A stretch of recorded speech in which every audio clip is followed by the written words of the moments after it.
சுவாமி சுரேஷானந்த் அவர்கள் இந்த நிகழ்வில் பங்கேற்றாங்க. குறிப்பாக யாரெல்லாம் இதை மொழிபெயர்த்தார்களோ, யாரெல்லாம் இதற்கு ராகம் கொடுத்தார்களோ, யாரெல்லாம் இசை கொடுத்தார்களோ அவர்களை இந்த மேடையிலே கௌரவம் செய்வதற்கு கூட ஒரு பெரிய பாக்கியமாக நாங்கள் கருதுகின்றோம். அந்த நிகழ்ச்சியில் இன்று சின்மயா ஹெரிட்டேஜ் சென்டர் சென்னையில் பங்கேற்றிருக்கின்றேன். எல்லா நம்முடைய தமிழ் சொந்தங்களுக்கும் கூட என்னுடைய அன்பான வேண்டுகோள், கீதையை நம்ம நிறைய புரிஞ்சு படிக்கணும். அது ரொம்ப முக்கியம். எனக்கும் உட்பட நிறைய பேர்த்துக்கு சமஸ்கிருதம் தெரியாது. இன்றைக்கி நம்முடைய தாய்மொழியில் தமிழில் சின்மயா மிஷன் அவர்கள் கொண்டு வந்திருக்கின்றார்கள். அதனால் கட்டாயமாக நீங்கள் அதை வாங்கணும், படிக்கணும், குழந்தைகளுக்கும் சொல்லிக் கொடுக்கணும், அதில் பாராயணம் செய்ய வேண்டும் என்று அன்போடு கேட்டுக்கொள்கின்றேன். காரணம், நம்முடைய வாழ்க்கையினுடைய நிறைய கேள்விகளுக்கான விடை பகவத்கீதையில் இருக்குது. அது நாம் இன்னொரு மொழியில் படித்து அதை மொழியாக்கம் செய்து புரிந்து கொள்வதை விட நம்முடைய தாய்மொழியிலே படிப்பதற்கான ஒரு பெரிய வாய்ப்பை சின்மயா மிஷன் உருவாக்கி இருக்கிறாங்க.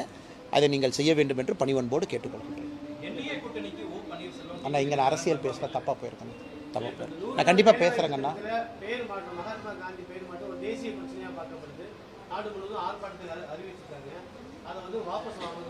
அண்ணா, 2005 இந்த 100 நாள் வேலைவாய்ப்பு திட்டம் வந்த பொழுது காங்கிரஸினுடைய யூபிஏ அரசில் நேஷ்னல் அட்வைசரி கவுன்சில் NAC என்கின்ற அமைப்பு இருந்துச்சு.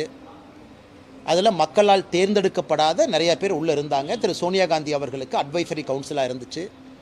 அவர்கள் முடிவு செய்து இந்த 100 நாள் வேலைவாய்ப்பு திட்டத்தை கொண்டு வந்தாங்க. நாடறிந்த உண்மை இது. நான் இன்று காங்கிரஸ் நண்பர்களுக்கு கேட்குறேன், நீங்கள் இந்த திட்டத்தை கொண்டு வந்த பொழுது மகாத்மா காந்தி ஐயாவுடைய பேரை வச்சிங்களா? இல்லை. 2005 மகாத்மா காந்தி ஐயாவுடைய பேரை நீங்கள் வைக்கல. 2006 வைக்கல, 7 வைக்கல. 2008 தான் மகாத்மா காந்தி நரேகா என்கின்ற வார்த்தையை கொண்டு வந்தீங்க. ஸோ இந்த திட்டத்தை கொண்டு வந்து முதல் 4 ஆண்டுகள் நீங்களே மகாத்மா காந்தி ஐயாவுடைய பேரை வைக்கல.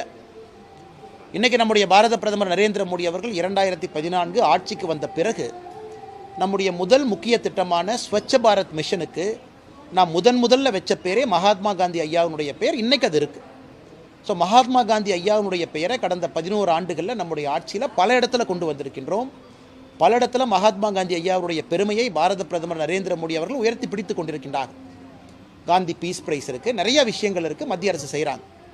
இன்றைக்கு நாம் புரிந்து கொள்ள வேண்டும், 20 ஆண்டுகளுக்கு முன்பு வந்த இந்த வேலைவாய்ப்பு திட்டம் என்பது எனக்கு 2025 20 ஆண்டுகள் கழித்து மத்திய அரசு ஒரு மேக் ஓவர் பண்ணியிருக்கிறாங்க. அந்த திட்டத்தை இன்னும் சீர்மைப்படுத்தியிருக்கின்றார்கள், இன்னும் கூர்மைப்படுத்தியிருக்கின்றார்கள். 100 நாள் வேலைவாய்ப்பு திட்டமாக இருந்தது, இன்றைக்கி 125 நாட்களாக மாறியிருக்கிறது. விக்ஷித் பாரத், இதுக்கு விக்ஷித் பாரத் என்கின்ற புதிய பெயர். காரணம், 20 ஆண்டுகளாக இருந்த திட்டம் அடுத்த 20 ஆண்டு ஒரு வளர்ந்த பாரதத்தை நோக்கி செல்லும் பொழுது அதனுடைய எண்ணம் வேறு மாதிரி இருக்க வேண்டும் என்பதற்காக இதை மாற்றியிருக்கின்றார்கள். முதல் மாற்றம் என்பது 125 டேஸ், 100 நாள்லேருந்து 125 நாள். இரண்டாவது மாற்றம் என்பது கடந்த 20 ஆண்டுகளாக இந்த திட்டம் 100% மத்திய அரசு நிதியுதவி கொடுத்து இந்த திட்டம் நடந்து கொண்டிருந்தது. அது இன்றிலிருந்து இந்த புதிய அம்சம் என்பது மத்திய அரசு 60 விழுக்காடு பணமும் மாநில அரசு 40 விழுக்காடு பணமும் இதில் போடுவாங்க. காரணம் என்னென்னா, இந்த மகாத்மா காந்தியினுடைய ரூரல் எம்ப்ளாய்மெண்ட் ஸ்கீம் 2005 ஆரம்பித்து 2008 மகாத்மா காந்தி ஐயா பேர் கொண்டு வந்த பிறகு இது மாறி இருக்கு. 60-40 ரேஷியோ, அதாவது வேலை செய்பவருக்கு ஊதியமாக ஒரு பணமும் வேலை செய்து உட்கட்டமைப்பை ஏற்படுத்துவதற்கான ஒரு பணமும் இதில் இருக்குது. இன்றைக்கி நாம் உட்கட்டமைப்பை ஒரு மாநிலத்திலும் ஏற்படுத்த வேண்டும் என்று நினைக்கின்றோம். அந்த மாநிலத்தில் ஏற்படுத்தக்கூடிய உட்கட்டமைப்பு என்பது அந்த மாநிலத்தினுடைய அசையாத ஒரு சொத்து. அப்படி இருக்கும் பொழுது அந்த மாநிலத்தினுடைய அரசும் ஒரு பணத்தை கொடுக்க வேண்டும் என்பதற்காக 60% மத்திய அரசும் 40% மாநில அரசும் பணம் கொடுக்கணும் அப்படின்னு நம்ம சொல்லியிருக்கிறோம். இது Mahatma Gandhi national rural employment generation ஆக்டாக இருந்தது. இன்றைக்கி விக்ஷித் பாரத் ஆக்டாக மாறி இருக்கிறது. இதில் உருவாகக்கூடிய ஒரு டேங்காக இருக்கட்டும், ஒரு குளமாக இருக்கட்டும், ஒரு ஏரியாக இருக்கட்டும், அது அந்த மாநிலத்தினுடைய சொத்தாக இருக்கும் பொழுது அந்த மாநில அரசும் 40% பணம் கொடுக்க வேண்டும் என்கின்ற மத்திய அரசுடைய நிலைப்பாடு சரி. இது தமிழ்நாடு மட்டுமில்லை, யூபியிலையும் 60-40, தமிழ்நாட்டிலையும் 60-40, பாரதிய ஜனதா கட்சி ஆளுகின்ற மாநிலத்திலும் 60-40, அதாவது 60% மத்திய அரசும் 40% மாநில அரசு.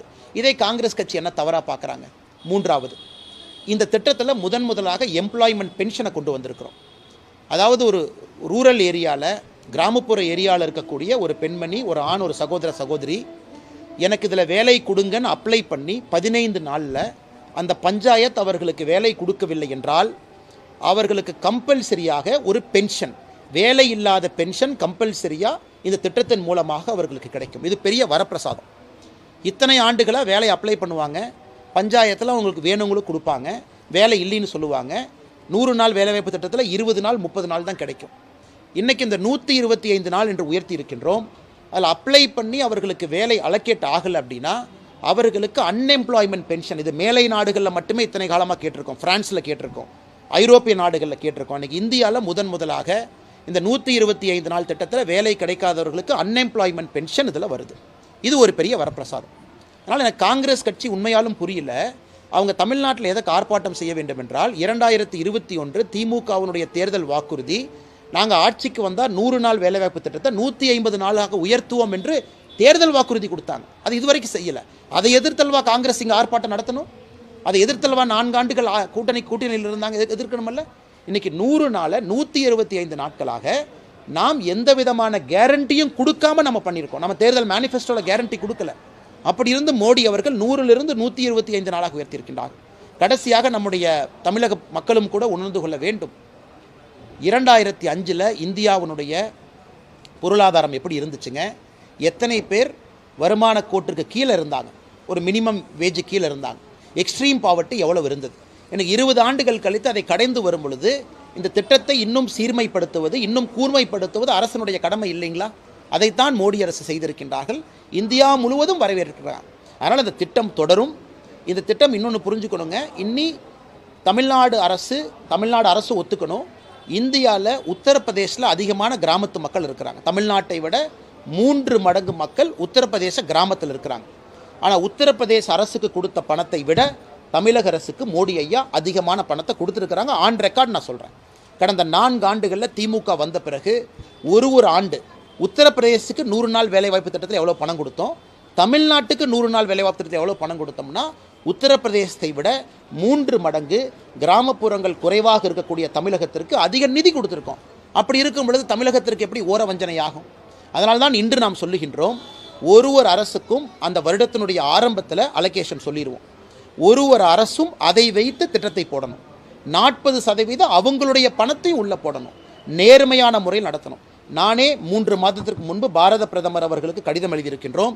ஈரோட்டில் ஒரு பஞ்சாயத்தில் எப்படி 90% இதை ஃப்ராடு பண்ணியிருக்கிறாங்க, எப்படி தேவையில்லாத பேரை கொண்டு வந்து அந்த திராவிட முன்னேற்ற கழகத்தினுடைய பஞ்சாயத்து தலைவர் ஊழல் செய்திருக்கின்றார்கள் என்பதை ஆதாரத்தின் அடிப்படையில் பிரதமருடைய அலுவலகத்துக்கு நாங்கள் கடிதம் எழுதியிருக்கோம். எத்தனையோ இடத்துல இந்த வேலைவாய்ப்பு திட்டம் என்பது ஊழல் திட்டமாக மாறி இருக்கிறது. மக்களை போய் மிரட்டுறது, ஏமாத்துறது, பொய் சொல்கிறது. பிஜேபி ஆட்சிக்கு வந்த திட்டத்தை நிறுத்திடுவாங்க, ஓட்டு போடாதீங்க. இதை மட்டும்தான் காங்கிரஸ்காரங்க 2024 லோக்சபாவில் 2021 அசம்பிளியில் செஞ்சாங்க. இன்றைக்கி எல்லா மக்களுக்கும் தெரியும், இது பாரதிய ஜனதா கட்சி எப்பொழுதும் நிறுத்தப் போவது கிடையாது. 100லிருந்து 125 நாட்களாக உயர்த்தி இருக்கின்றார்கள். பென்ஷனை கொண்டு வந்திருக்கிறாங்க, அன்எம்ப்ளாய்மெண்ட் பென்ஷன்.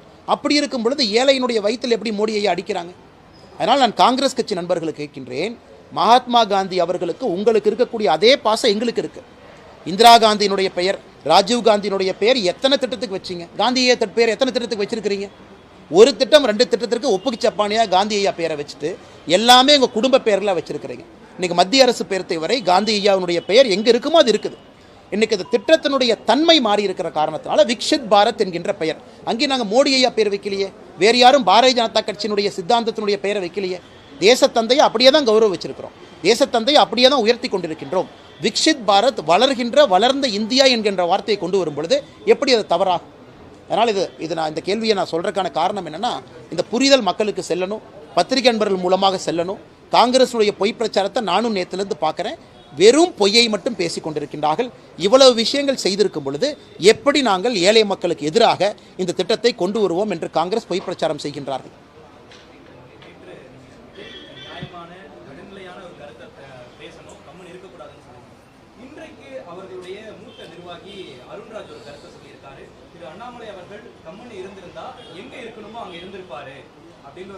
ஆனால் இந்த அண்ணாமலைங்கிற நாயினுடைய வாழை நிமிர்த்த முடியாது. நான் இந்த வாள் அப்படி தான் இருக்கும். ஏன்னா அது உண்மையை பேசுகிற நாய். இந்த நாய் உண்மையை பேசுகிற நாய். இது ஜால்ரா அடிக்கிற நாய் கிடையாது. இன்றைக்கி ஒரு கட்சியில் சேர்ந்ததுக்காக ஒரு சினிமா நடிகருக்கு ஜால்ரா அடிக்கிற நாய் இல்லை. இந்த நாயோடைய வாள் கொஞ்சம் வளைஞ்சு தான் இருக்கும். இந்த நாய் அப்படி தான் பேசும். அதை இந்த நாய் ரொம்ப பெருமையாக பேசும். அதுக்காக என்ன வந்தாலும் இந்த நாய் அதை ஏற்றுக்கணும். அப்படித்தான். ஏன்னா இது நன்றியுள்ள விசுவாசமான நாய் மோடிக்காக, நாட்டு மக்களுக்காக. அதனால் மற்ற சினிமா நடிகர்களுக்காக ஜால்ரா அடிக்கிறதுக்காக நான் அரசு பதவியை ரிசைன் பண்ணிட்டு இங்கே வரல. நான் ஒரு உன்னதமான ஒரு கோட்பாட்டுக்காக வந்திருக்கேன். இப்படித்தான் அந்த வால் கொஞ்சம் நெளிஞ்சு வளைஞ்சு தான் இருக்கும். வருகின்ற காலத்திலையும் பல பிரச்சனைகளை நான் சந்திக்கத்தான் போகிறேன். ஆனால் மக்களுக்காகத்தான் நான் சந்திக்கிறேன். அதை பெருமையாகத்தான் எடுத்துக்கிறேன். ஒரு ஜால்ரா அடித்து தான் ஒரு பதவியில் இருக்க வேண்டும் என்றால் அந்த பதவி எனக்கு தேவையில்லை. அந்த பதவி என் மயிருக்கு சமம்.